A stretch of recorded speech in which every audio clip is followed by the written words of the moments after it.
બનાસકાંઠા જિલ્લાના થરાદ તાલુકામાં ગરીબ વિદ્યાર્થીઓનો હક કાટ ખાઈ રહ્યો છે।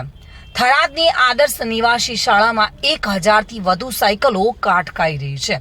આદર્શ નિવાસી શાળામાં છેલ્લા 6 મહિનાથી આ સાયકલો ધૂળમાં ભરાઈ રહી છે। જો કે 2023માં શાળા પ્રવેશોત્સવની આ સાયકલો હજુ પણ ધૂળ ખાઈ રહી છે। સાયકલો ખુલ્લા મેદાનમાં પડી છે અને થરાદ તાલુકાની વિદ્યાર્થીઓ આ સાયકલના વિતરણથી વંચિત જોવા મળી રહી છે। જો કે સાયકલ વિતરણ કરવામાં કયો ગ્રહ નડી રહ્યો છે અને કોના પાપે આ સાયકલો વિતરણ નથી કરાતી એવા અનેક સવાલો ઉઠી રહ્યા છે।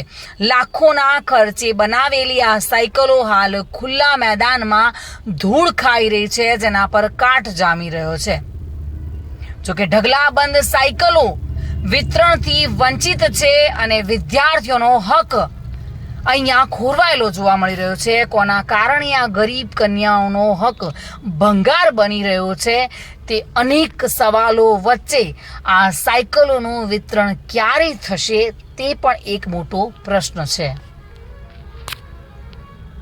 મહેન્દ્ર ઓઝા સાથે bureau report, today Gujarati news.